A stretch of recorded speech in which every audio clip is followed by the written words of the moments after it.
다 같이 읽도록 하겠습니다.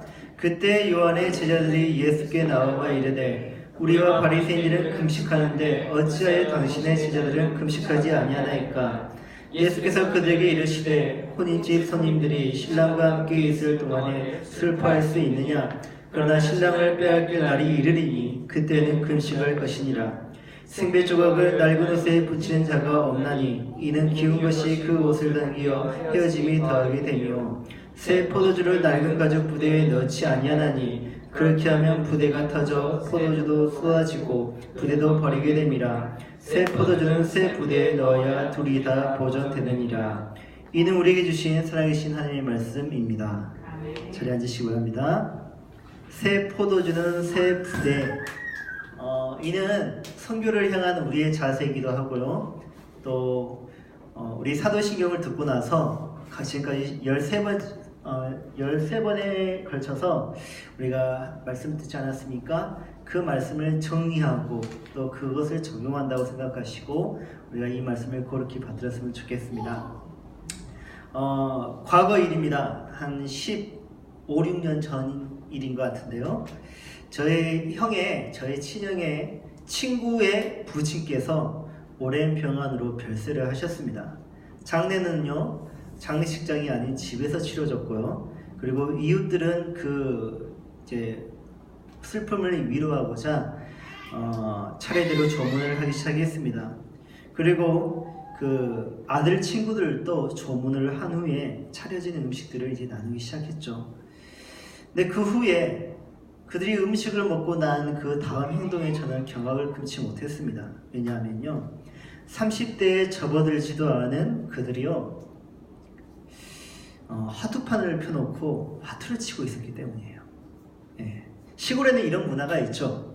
유족들이 밤을 지새워야 되지 않습니까? 그래서 그것을 위로하고자 밤새 그들과 밤을 지새워주는데 그냥 있기는 참 어렵고, 그러니까 화투판을 치면서 자기들이 웃으면서 그것을 분위기를 조금 더 밝게 조성을 해주기 위해서 시골에는 화투를 치는 풍습이 있습니다. 그러나 그것은 유족들을 위한 위로의 차원에서 만들어진 풍습이지 조문객들의 즐거움, 돈 따게 하기 위해서 만들어진 풍습이 아닙니다. 아직 장가도 가지 않은 젊은 친구들이 집 한켠에 마련된 장소에서 술을 마시고 담배를 뻑뻑 피워대고 화투 치면서 소리 지르고 웃고 떠드는 그 모습은 아버지를 잃은 친구에게 결코 위로가 되지 않은 모습이었죠. 때에 맞는 행동이 있습니다. 때에 맞는 행동이 있습니다. 장례식장에서는요, 웃고 떠들어서는 안 되죠. 결혼식장에서는요, 슬퍼하면서 곡기를 끊어서는 안 됩니다. 이것은 어린아이도 알고 어린아이도 자기가 스스로 알아서 스스로 엄숙할 줄 알고 또 스스로 즐거워할 줄도 압니다. 가르쳐 주지 않아도 아는 것이 바로 이것이에요. 근데 그거 아십니까? 이 때에 맞지 않는 행동을 우리도 가끔씩 한다는 것을요. 여러분은 형식을 갖추는 것에 대해서 어떤 입장을 가지고 계십니까? 어떤 형식을 갖추고 지키는 부분에 있어서 타인의 추정을 불허하는 사람들이 있습니다. 그들의 이름은 바리새인입니다. 우리는 보통 바리새인에 대해서 부정적인 선입견을 가지고 있죠. 그들을 언급할 때에는 당연하다는 듯이 그들을 부정스러운 존재로 여기고, 혹여 신앙생활을 하면서 그들과 같은 평판을 들을까봐 우리는 매우 조심스러워합니다. 정말 바리새인들을 우리가 그러한 태도로 바라봐도 되는 것일까? 우선 그들이 왜 바리새인이 되었는지, 나면서 바리새인이 되는 것은 아닙니다. 가입을 하는 것이겠죠. 왜 그들이 바리새인이 되었는지 우선 그 유래를 살펴보도록 하겠습니다. 다윗의 왕조가 탄생한 이래로 그의 아들 솔로몬이 그 대를 이었지만, 안타깝게도 솔로몬 그 다음으로 그 나라는 두 쪽으로 나뉘고 말죠. 북이스라엘이라는 나라와 남유다로 북이스라엘의 10지파가 소속이 되었고, 나머지 두 파는 남유다에 속하게 되었습니다. 그런데 결국 그 두 나라도 이제 멸망을 하고 마는데, 북이스라엘은 주전 722년에 아수르라는 제국에 의해서 멸망을 하고, 그리고 남유다는 586년, 주전 586년에 바벨론이라는 나라에 의해서 멸망을 하고 맙니다. 그들이 멸망했던 근본적인 이유는 우리가 그냥 형상적으로 보았을 때는 나라가 부패했기 때문에, 또 나라의 군사력이 약했기 때문에 그렇게 생각할 수 있겠지만, 성경이 말하고 있는 그들의 근본적인 멸망의 원인은 그들이 하나님의 언약을 어기고 하나님의 말씀을 떠나 자신의 소견에 옳은 대로 살았기 때문에 그들이 멸망을 했습니다. 이것을 목도했고 또 그것을 교훈을 얻은 사람들이 있어요. 그 유대인들이 있어요. 그 유대인들이 왜 다윗의 왕조는 하나님의 언약과 달리 멸망하고 말았는가? 하나님께서 분명 그 언약을 주시면서 영원히 그 나라를 지켜주시겠다고 말씀하셨는데 왜 다윗의 왕조는 결국 무너지고 말았나? 그들이 보았는데 발견한 것은 근본적인 이유는 우리의 조상들이 하나님의 언약을 어기고 말씀을 떠났기 때문에, 경건을 놓쳤기 때문에 결국에는 나라가 멸망했구나. 그렇다면 하나님께서 약속하신 그 영원한 나라, 다윗의 나라, 그것을 우리가 회복하기 위해서는 어떻게 해야 될까? 그렇지, 우리가 우리 선조들이 지키지 못한 하나님의 말씀을 잘 지켜 행하면, 그 율례를 잘 지켜 행하면 하나님이 약속하셨던 것을 다시 주시지 않을까? 그들은 그렇게 결론을 내리고 경건 부흥 운동을 일으켰습니다. 그게 바로 바리새 운동이고 바리새인들이에요. 문제가 있습니까? 문제가 없습니까? 문제 없죠. 당연한 거 아닙니까 이거? 여전히 부정적으로 보이십니까? 아니죠. 훌륭하지 않습니까? 우리에게도 필요한 그런 행동이지 않습니까? 근데 문제가 생겼습니다. 어떤 문제가 생겼냐면 그들이 그렇게 잘 지켜 행한 율법이 때에 맞지 않은 율법이었다는 것이에요. 때에 맞지 않은 행위였다는 것입니다. 다시 말해서 그들이 율법의 본질을 제대로 이해하지 못한 채 그저 문자에만 집중을 하고 형식에만 치우치다 보니까 본질을 다 놓쳤고 그것에만 아주 노력을 하고 애썼다는 것입니다. 다음 대안은 바리새인들과 같은 입장을 취하고 있는 요한의 제자, 이 요한은 세례 요한을 의미해요. 세례 요한의 제자들이 예수님과 논쟁하는 이야기예요. 마태복음 9장 13절입니다. 우리와 바리새인들은 금식을 하는데, 그러니까 요한의 제자들과 바리새인들은 금식을 하는데 어찌하여 당신의 제자들은 금식하지 아니하나이까? 그러면 예수님의 제자들만 금식을 안 했습니까? 누구도 금식 안 했다는 말이에요. 당신도 왜 금식 안 하냐 그 말이에요. 그들의 말만 들어보면 마치 예수님의 제자들이 또 예수님이 마땅히 지켜야 할 율법을 지키지 않고 있는 것처럼 보이죠. 요한의 제자들은 금식하지 않는 예수님과 그의 제자들을 보고 이렇게 말하고 있습니다.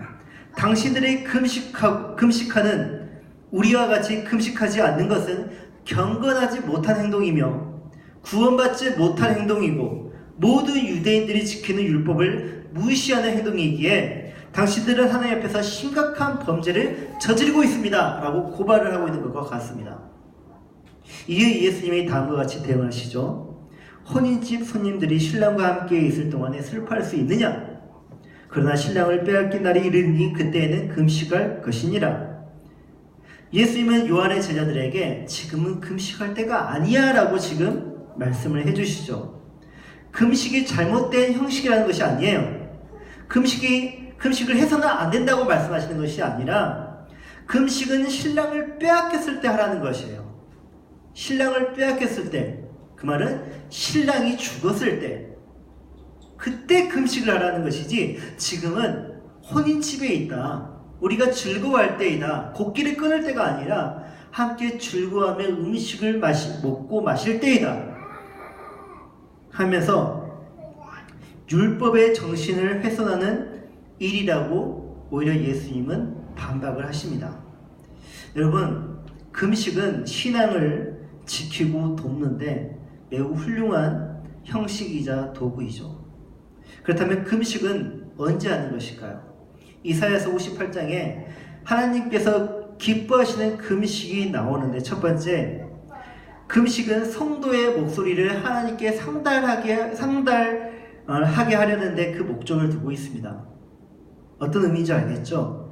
내가 너무 고통스러울 때, 어떤 일로 인하여서 큰 어려움을 겪고 있을 때, 이 마음을 하나님께 전달하고자 할 때 그때 금식을 하는 거예요. 두 번째, 하나님께서 기뻐하시는 금식은 압제당하는 자에게 자유하게 하는 데 있습니다.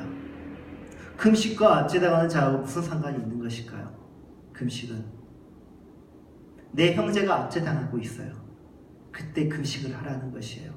하나님께 금식하면서 그 간절함을 가지고 하나님께 부르짖으라는 것이에요. 세 번째, 하나님께서 기뻐하는 금식은 줄인 자에게 양식을 나누어 주고 유리하는 자에게 집에 들이며 헐벗은 자에게 입히기 위해서 하라는 것입니다.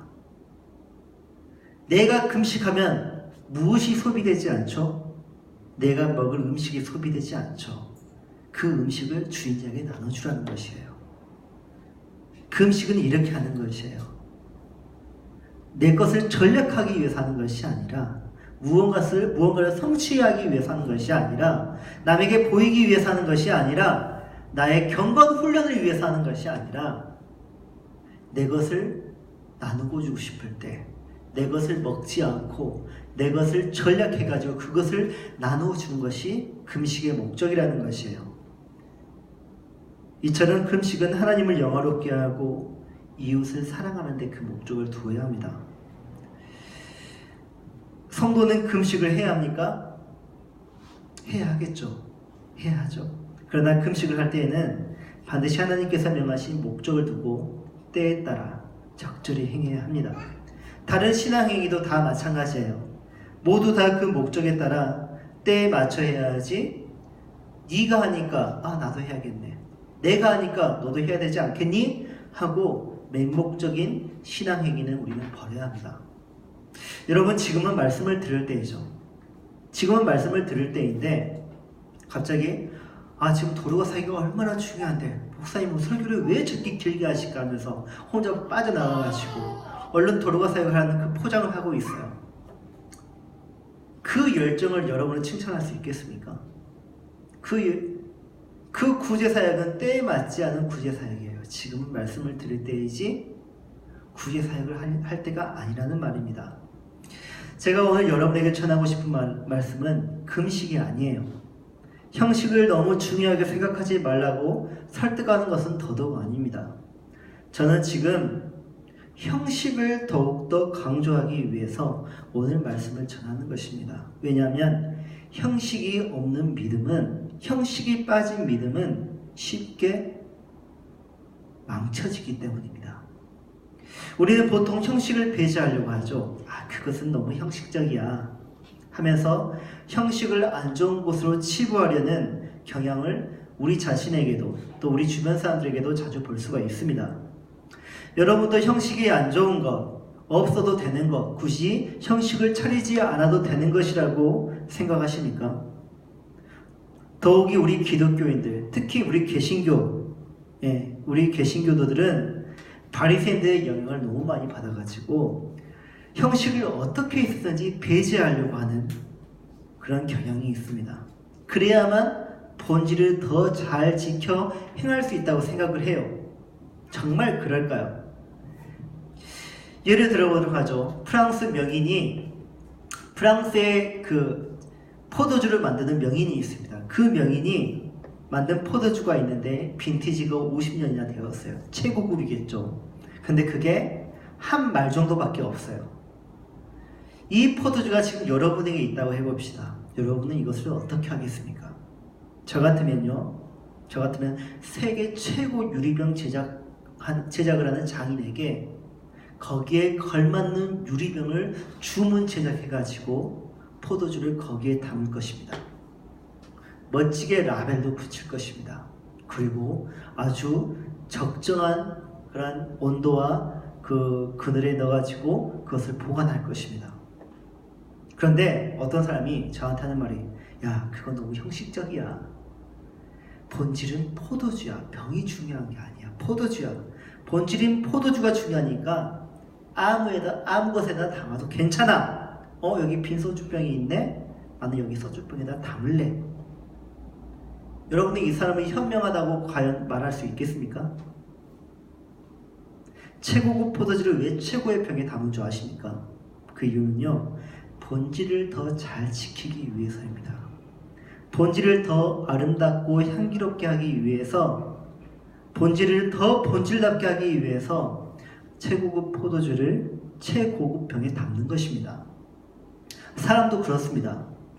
우리는 어떤 사람입니까? 거듭난 사람입니다. 새 포도주예요.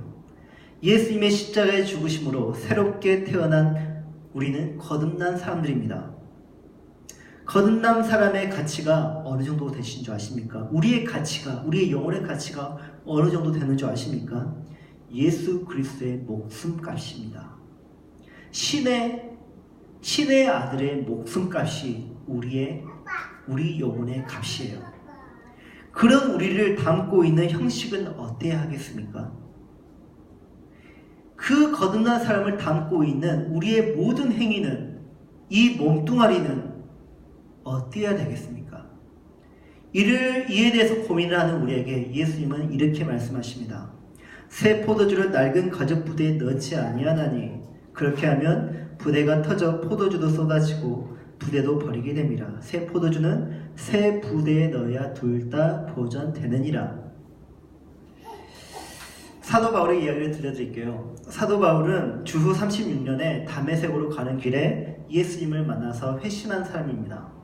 그곳에서 그는 그동안 자신이 지켜온 율법을 통해 구원을 받는 것이 아니라 오직 예수 그리스도를 향한 믿음만으로 구원을 얻는다는 진리를 깨닫게 됩니다. 그는 율법으로 흠이 없는 사람이었죠. 그는 바리새인 중에 바리새인이었습니다.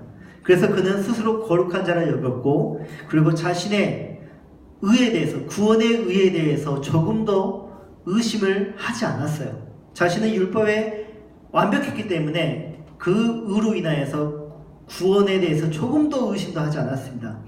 그는 그 의를 가지고 어떤 일을 행했냐면, 유대교 이단자가 누구입니까? 그리스도인이죠.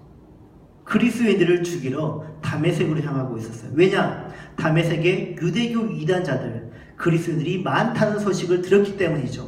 그래서 그는 하나님의 말씀을 버리고 하나님의 언약을 떠난, 하나님의 율법대로 살지 못하는 그 그리스도인들을 정죄하고, 그리고 그들을 없애고자 하나님의 의를 가지고, 칼을 가지고 그는 다메섹으로 향했습니다. 그러던 중에 그가 자신이 핍박하는 그 예수, 유대교의 수장이 누굽니까? 유대교 이단의 수장이 누구죠? 예수죠. 그 예수를 그 길에서 만나요. 근데 그 예수는 어떠한 예수입니까? 부활한 예수였죠. 부활한 예수를 그곳에서 그가 만났는데, 그는 그 예수를 만남으로 깨닫는 것이 있었으니, 그 부활한 예수 그리스도 앞에서 자신이 얼마나 추악한 죄인인 줄 마침내 보게 되었다는 것이죠. 그는 그 자리에서 자신의 죄를 깨닫고 그 예수님께 자신의 죄를 회개합니다. 그리고 그 예수 그리스도를 자신의 구주로 삼고 예수 그리스도의 의에 힘입어 그는 구원을 얻게 되죠.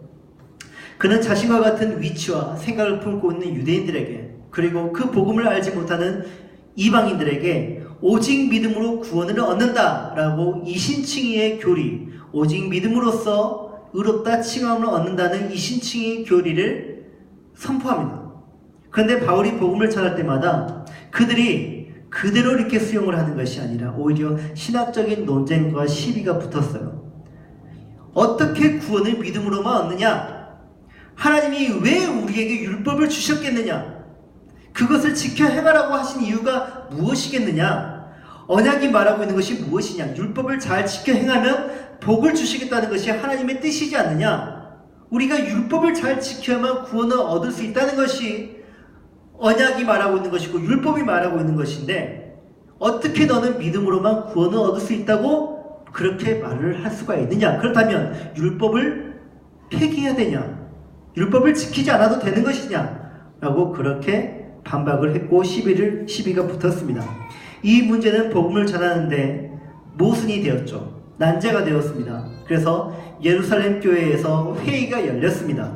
회의의 주제는 구원은 오직 믿음으로만 얻는가? 아니면 무엇이 더 필요한가?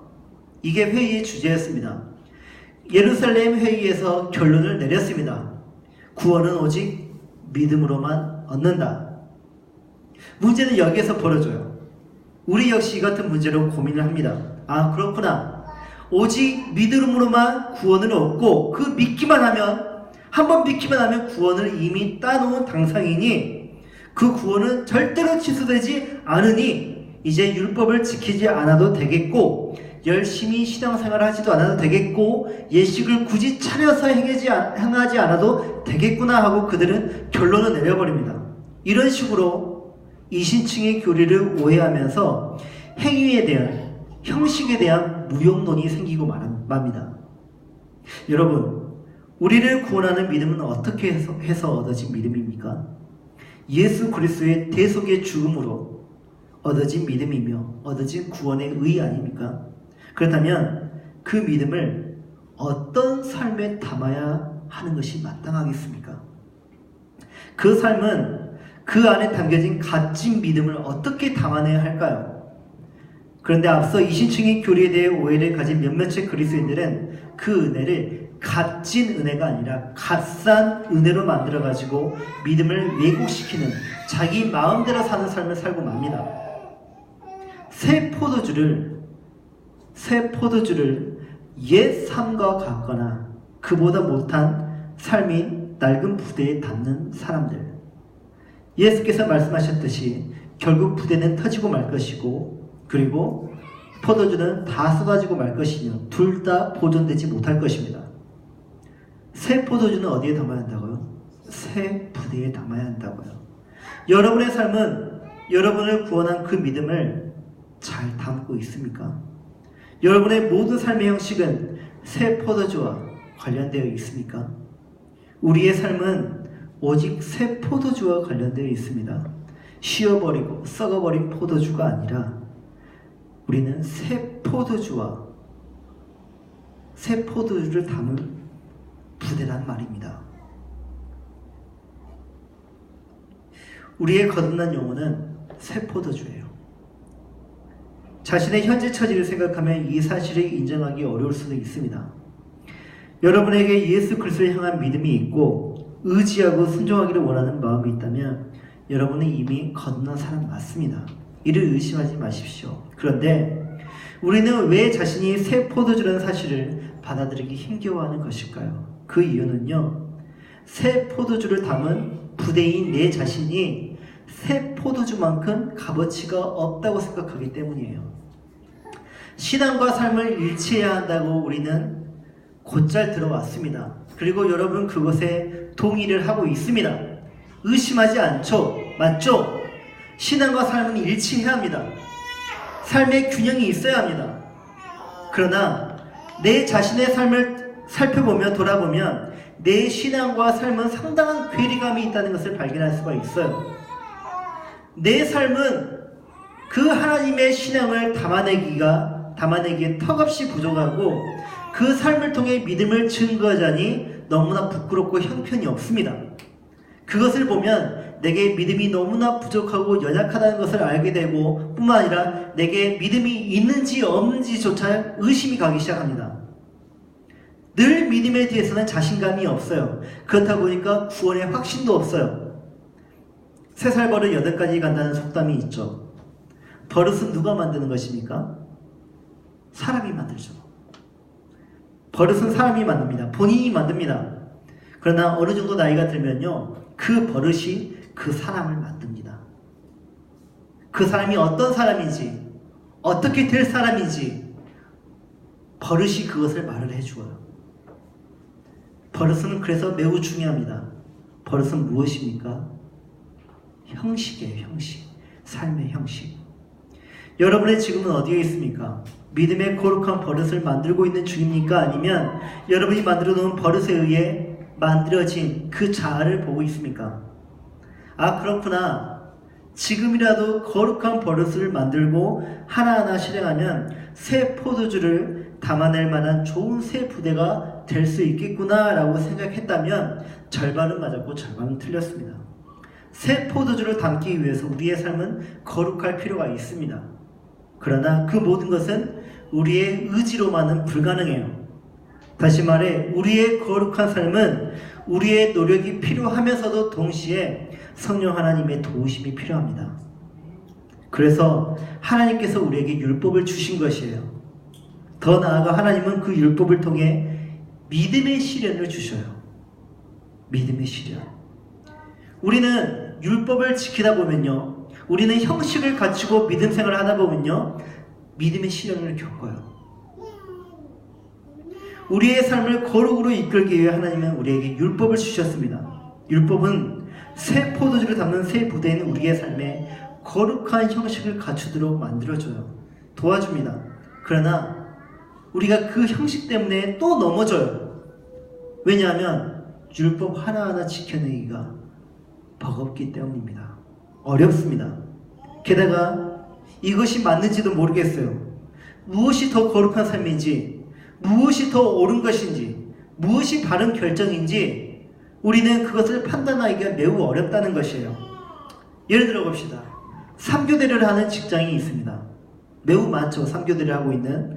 근데 3교대를 하다 보면 주의를 거룩히 지키기가 매우 어렵습니다. 적어도 2주일에 한 번은 주일에 일을 해야 하기 때문이죠. 그럼 내가 주일을 거룩히 지키기 위해서는 주일에 일을 하지 않아야 됩니다. 어떻게 해야 될까요? 일을 그만둬야 될까요? 아니면 내가 동료들에게 부탁을 해가지고 주일을 온전히 지켜야 할까요? 그러자 보니 동료들에게 피해를 주게 되는 것이고, 동료들도 일요일이라는 날에 쉬어야 될 것인데, 일요일에 가족과 함께 해야 될 것인데, 내 신앙을 위해서 그들에게 그것을 양보하라는 것은 매우 이기적인 태도 아닙니까? 근데 내가 그렇게 또 태도를 취하면서 하나님께 예배를 드리면 그 사람들은 하나님을 과연 선하다고 할 수 있을까요? 내가 어떻게 해서든지 우리는 하나님의 이름을 욕되게 할 수밖에 없다는 것이에요. 어떻게 해야 되는 것일까요? 우리는 이럴 때. 그래서 새 포도주를 담는 새 부대가 어떤 삶으로 이루어지는지 모르는 여러분들을 위해 하나님은 반드시 우리에게 무엇을 주시냐면 믿음의 시련을 주십니다. 시련을 뜻하는 헬라어 독하면 시련의 원어가 말하고 하고 있는 그 의미는 검증하다 아니면 드러나다입니다. 즉 다시 말해서 시련이란 진위가 드러나다, 진짜인지 가짜인지 드러나다가 시련의 의미입니다. 믿음의 시련을 통해서 우리는 새 부대인 삶에 대한 진위를 구별해낼 수가 있습니다. 믿음의 시련은 새 부대의 삶을 분명하게 드러내주거든요. 그렇게 성령님께서 일깨워주심에도 험 부대의 삶을 주장하고 고집을 한다면 그 삶은 언젠가 터지고 말 것이에요. 그리고 새 포도주 역시 다 쏟아지고 말아요. 교회 안에서 또 예배로 인해서 말씀으로 인해서 교제를 하면서 우리는 믿음의 시련을 겪어요. 예배를 드리는데 우리는 믿음의 시련을 겪어요. 그 형식 안에서 우리는 시련을 겪는다는 것입니다. 근데 그것이 우리에게 얼마나 큰 시련이 되고 마음의 상처가 되며 부담으로 다가오는지 모릅니다. 솔직히 우리는 생각해요. 어떻게 교회 안에서 그런 시련을 겪을 수 있어요? 어떻게 우리가 찬양하면서 말씀을 들으면서 시련을 겪을 수 있어요? 말도 안 되잖아요. 그런데 하나님은 그것을 우리에게 허락하셨다는 것이에요. 우리는 교회 안에서 시련을 겪습니다. 말씀 안에서 찬양하면서 기도를 하면서 시련을 겪습니다. 구제를 하면서도 시련을 겪습니다. 그러나 그 시련을 통해서 자신의 진위를 발견할 줄 아는 사람은요, 복을 받습니다. 이와 반대로 그 시련을 겪어가지고 교회를 떠난 사람들이 있죠. 그 시련 때문에 예배를 가볍게 여기는 사람들이 있죠. 그 시련이 싫어서 기도를 하지 않는 사람들도 있죠. 말씀을 듣거나 보지 않는 사람들이 있습니다. 형식을 완전히 무너뜨리는 사람들이 있어요. 그 사람들은요, 그 즉시 아무 문제가 생기지 않아요. 오히려 그 사람들은 자유함을 느껴요. 좋아해요. 그리고 오히려 그 형식에 매이는 사람들을 보고 율법주의자들이라고 비판합니다. 그리고 어리석은 사람들이라고 비판합니다. 그런데 그 지키는 문제가 안 생겨도요, 나중에 어떤 일이 생기냐면 그들은 완전히 무너지고 말아요. 영적으로.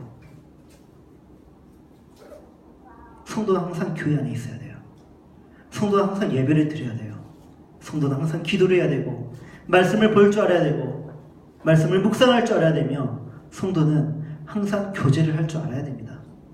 그게 시련을 갖다 준다 할지라도 그래야만 합니다. 왜냐하면 하나님께서 우리에게 그 형식을 주심으로 교회를 지키시기 때문입니다. 형식은 본질을 담는 그릇이에요. 여러분의 그릇은 본질인 새 포도주를 어떻게 담아내고 있습니까? 여러분의 새 포도주는 안전합니까? 목사님, 마음이 중요하지 않습니까?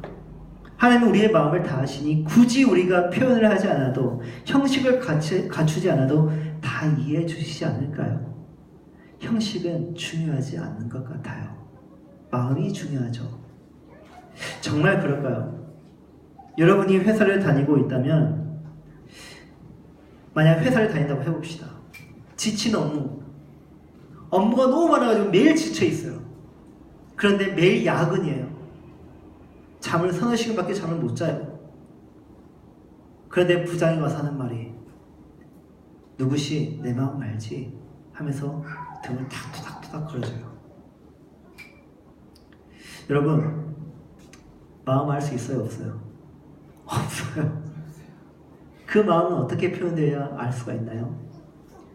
휴식을 주던가 업무를 덜어주던가 휴가를 주던가 연봉을 올려주던가 그래야 마음을 아는 것이지 그 말 한마디 등 한번 토닥거려주는 거 그거는 마음을 알 수가 없습니다. 여러분, 예수님을 믿는다면서 주의를 구별하지 않고 기도하지 않고 말씀을 떠나고 교회 사역을 회피하면서 주님, 그래도 주님은 내 마음 아시죠? 저들은 몰라도 주님은 알아주실 것이라고 믿습니다 라고 한다면 정말 주님께서는 그래 나밖에 없지, 너의 마음을 알아주는 이 나밖에 없지, 잘하고 있다 라고 그렇게 말씀을 해주실까요? 오히려 책망하고 오히려 그 위에 징계가 내려지지 않을까요? 여러분, 마음은 표현되어야 됩니다. 믿음 또한 표현되어야 합니다. 표현되지 않는 믿음은 그 진리를 가려낼 수 없습니다. 다시 말해 그 믿음이 진짜인지 가짜인지 알 수 있는 방법은 표현될 때, 믿음의 시련을 겪을 때 우리는 알 수 있는 것입니다. 형식은 아름다워야 합니다. 그 안에 담겨진 본질을 값싸 보이지 않게 하기 위해서 형식은 아름다워야 합니다. 여러분의 거듭난 영혼을 담고 있는 신앙의 행위는 아름답습니까? 아름다워야 사람들은 그 안의 본질을 비로소 볼 수 있으며 값어치를 알 수 있습니다. 어렸을 때 이것을 많이 봤던 것 같아요. 아이들의 신앙을 지키기 위해서 부모들이 매를 들어요. 그건 아름답진 않아요, 솔직히. 아침마다 화를 내면서 아이들을 깨우고 그리고 교회로 보내는 것이 아니라 쫓아내는 것, 그 형식은 아름답지 않습니다. 교회 안에서 예배를 드릴 때 예배를 드리고 있는 중에 게임을 하는 것, 또 어떤 영상을 보는 것, 자리를 지키고 있다 할지라도 그 모습은 결코 예배를 드리는 모습도 아니고 하나님께 예배를 진정한 마음을 가지고 예배를 드리는 것도 아닙니다. 그런 형식은 얼른 파괴시켜버려야 됩니다. 그래서 우리는 하나하나씩 가꿔야 해요. 우리의 삶의 모든 양식과 우리의 모든 형식들을 가꿀 줄 알아야 합니다. 그리고 그것을 매만져야 돼요. 교회로서, 예배자로서, 기도자로서, 또 구제하는 사람으로서, 구원받은 죄인으로서, 거듭난 사람으로서 그 삶에 걸맞은 형식을 우리는 만들 줄 알아야 되며 그 형식을 갖출 줄도 알아야 됩니다. 거룩하지 못한 모든 습관들을 하나씩 하나씩 제거하십시오. 그 습관들이 더 이상 여러분들을 과소평가하게 만들도록 내버려 두지 마시고 오직 거룩한 습관을 들여서 거룩한 삶이 되십시오. 여러분의 그 영혼이 얼마나 값진 것인 줄 아십니까? 예수님의 목숨값이에요. 이것을 삶으로 담아내야 된다는 것이에요. 여러분 어떻게 담아내시려고 하십니까? 우리는 예수 그리스도를 품은 그리스도입니다. 그렇다면 예수 그리스도처럼 우리 또한 아름다워야 하지 않겠습니까? 아름다워지셔야 됩니다. 여러분을 볼 때, 사람들이 여러분을 볼 때 저 사람은 정말 아름다운 사람이야. 외모가 아니라 그 삶을 보고 정말 아름다운 사람이야. 어떻게 해서 저 아름다움을 가질 수가 있을까? 저 사람의 아름다움의 근원은 무엇일까? 바로 예수 그리스도여야 합니다. 아멘. 예, 아름다워지시기 바랍니다. 여러분에게는 그럴 수 있는 모든 은혜가 이미 주어져 있습니다. 할렐루야. 아멘. 우리 이 말씀을 의지하여서 예수로 나의 구주 삼고 찬양하도록 하겠습니다.